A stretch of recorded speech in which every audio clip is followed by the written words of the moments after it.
वो संदेश, यूक्रेन युद्ध हारेगा, ये साफ यूक्रेन से रूस युद्ध हारेगा। फ्रांस और जर्मनी का रूस के लिए जो संदेश है वो हम आपको बता रहे हैं। हम यूक्रेन युद्ध को जीतेंगे, मैक्रो ने ये कह दिया है, इमैनुअल मैक्रो ये कह रहे हैं कि हम इस युद्ध को जीतेंगे। यानी देखिए कैसे फ्रांस खुद को इस युद्ध में पूरी तरीके से जोड़कर देख रहा है। हम यूक्रेन के साथ खड़े हैं, मैक्रो ने ये भी साफ कर दिया है। और ये जो तमाम मुलाकातें हुई हैं वो साफ साफ बताती हैं कि ये जो देश है, यूरोपियन कंट्रीज है, ये न सिर्फ इस युद्ध में यूक्रेन की मदद कर रहे हैं बल्कि वो खुद को भी इस युद्ध का हिस्सा मानकर चल रहे हैं।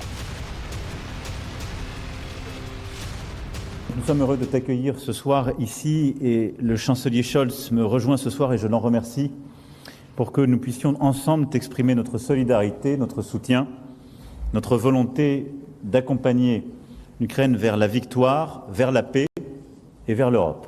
La visite que tu effectues ce soir à Paris est l'occasion pour nous de rendre d'abord hommage à l'Ukraine et à son peuple.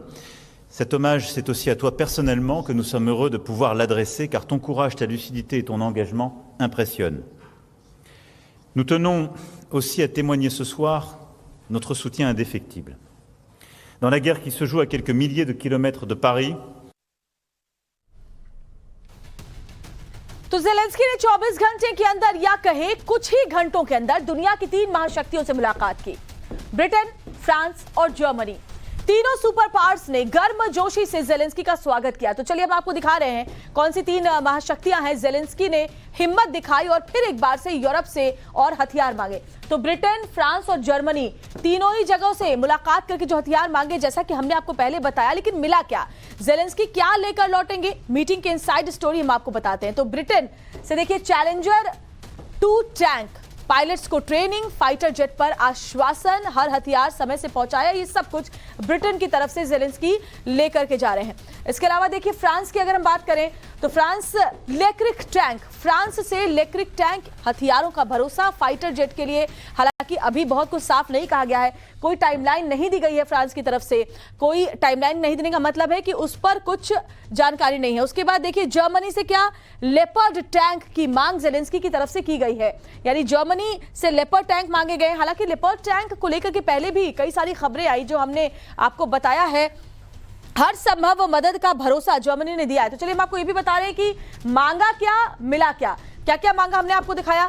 अब ब्रिटेन की तरफ से पायलट्स को ट्रेनिंग दे जाने की बात कही गई है इस मुलाकात के बाद। फ्रांस की तरफ से हथियारों का भरोसा दिया गया है। जर्मनी की तरफ से भी हर संभव मदद का भरोसा दिया गया है। फाइटर जेट के लिए अभी कोई बात सामने नहीं आई है, कोई ठोस वादा नहीं किया गया है। ब्रिटेन की तरफ से फाइटर जेट पर आश्वासन जरूर दिया गया है, लेकिन फ्रांस की तरफ से फाइटर जेट के लिए ना कह दी गई है। इसके अलावा जर्मनी की तरफ से भी फाइटर जेट के लिए नो कह दिया गया। इसका कारण क्या है वो हमने आपको बताया, क्योंकि फाइटर जेट देना इतना प्रैक्टिकल नहीं है। फाइटर जेट अगर देंगे तो उसका इस्तेमाल कैसे करेगा यूक्रेन। ब्रिटेन हर हथियार समय से पहुंचाया, ब्रिटेन की तरफ से कहा गया है।